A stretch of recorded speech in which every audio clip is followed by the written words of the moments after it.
Nazdar, vítam ťa u Slušných News 53.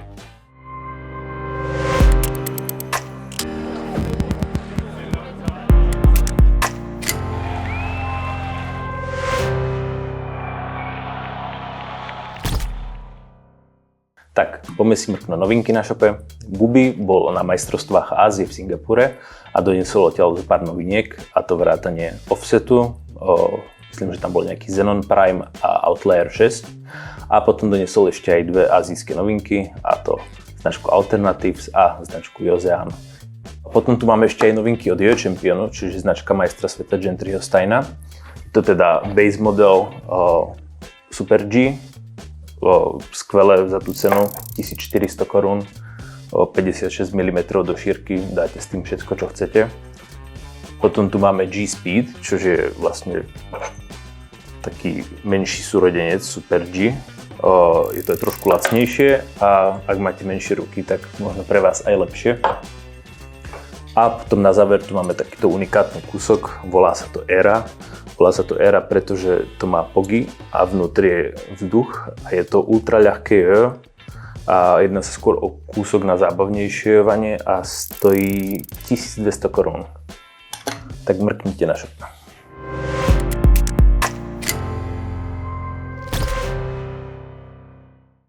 Tak, na začiatok silný štart do novej sezóny kontestov.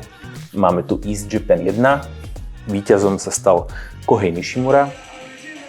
Je to dvojnásobný majster Japonska a vybojoval si tým seed do finále japonských národných majstrovstiev, ktoré sa budú konať v červnu.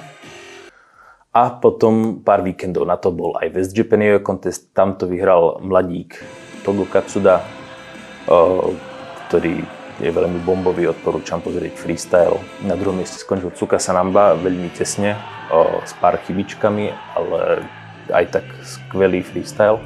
A to by bolo všetko za Japonsko. Poďme sa pozrieť o pár víkendov neskôr, a to teda prvý březnový víkend. To sa konali už spomínané majstrovstvá Ázie, Asia Pacific Open a PNVR, regionálne majstrovstvá v Amerike, ale veľmi veľký kontest. Tak, začneme tým APčkom. Tu bolo v Singapure. Mali sme tam aj nejakú účasť od nás. APčko je jedna z najstarších súťaží, myslím, možno krem Worldsov a japonských. Koná sa už od roku 2003 s tým, že tam bola teda pauza od roku 2019 kvôli covidu, ale rozhodli sa to obnoviť, spravili to open, takže môžu súťažiť aj ľudia mimo Ázie a Pacifiku. A teda tie freestyly boli hrozne ultra nabušené, ako určite najviac za zmienku stojí niekoľkonásobný majster sveta Takeshi Matsura, ktorý si strúhol strašne skvelý freestyle a môžete si ho pozrieť v troch rôznych úhloch. A potom tam samozrejme teda boli aj víťazi, a to prvé miesto Alon Chen z Austrálie, druhé miesto Hunter Feuerstein z Ameriky a tretie miesto Jakub Dolejš z Česka. Full výsledky si môžete pozrieť v popise a odporúčam pozrieť aj všetky freestyly. V podstate to bol kontest na úrovni majstrovstiev sveta. No, potom tu máme to PNVR 2026. To sa konalo v Portlande v Oregone. Tu zase na výmenu išiel majster Japonska Ryuichi, ktorý to aj vyhral. A inak účasť bola veľmi silná. Druhé miesto, tretí na svete Chandler Steele a tretie miesto James Heder, novinka Yo Championu. A keď už spomínam teda Yo Champion, tak za zmienku stojí aj Gentryho nové video o rozhodcovaní. Tu na kameru ohodnotil všetky top 3 freestyly z tohto nabušeného víkendu a môžete si to pozrieť v popise. Rozhodcovanie je celkom náročná disciplína, takže to skôr môže byť rôzne pre rôznych rozhodcov, ale ten outline toho, za čo body dostanete a za čo nedostanete, je tam celkom výrazne daný a podľa toho si môžete posúdiť svoj freestyle a lepšie si ho poskladať na body. Takže pre niekoho, kto chce zlepšiť svoje výsledky do budúcna na súťažiach, odporúčam pozrieť, je to veľmi informatívne.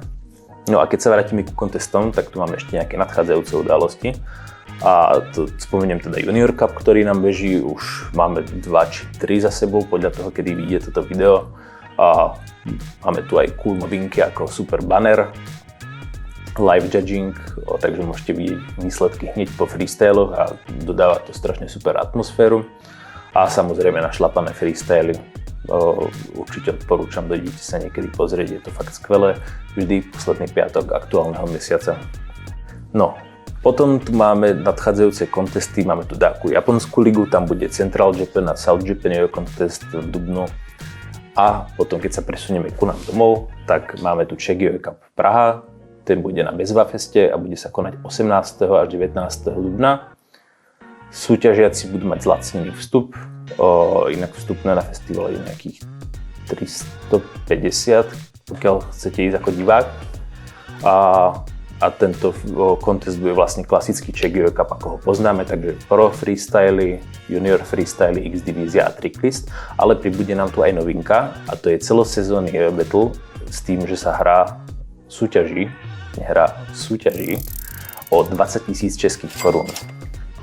V tomto battle môže súťažiť 16 ľudí, z toho 12 ľudí už sú predom daní, bude to top 12 z minulej sezóny Českého Jojo poháru, Chegioi Cupu, Českého Jojo poháru a 4 z vás sa môžu pridať tým, že pošlete trik na Instagramovú súťaž a tí, ktorí získajú najviac hlasov, tak budú automaticky nasadení do battle.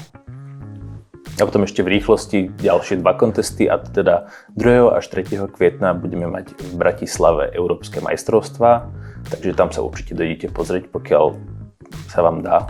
Bude to super, bude to veľké, dojdite. A potom máme Chegioi Cup Kneževes, tu bude vlastne v blízkosti Prahy, koná sa 16.5., je to už druhý ročník, tiež to bude fajn, pokiaľ môžete doraste. Díky moc, že ste sledovali a predtým, než pôjdem, tak máme tu ešte giveaway tohto Devianta Plus od Offsetu, ktorého nám tu nechal Brandon v lete. Počas toho, ako s ním jojoval, tak ho dingol a asi aj preto ho tu nechal. Ale každopádne vy tento Deviant môžete vyhrať tým, že napíšete do koment sekcie, kto si myslíte, že vyhrá nasledujúce majstrovstvá Európy, čo budú v Bratislave. Náhodne vyberieme jeden komentár a ten tohto Devianta dostane. Tak, díky moc, majte sa. Čau.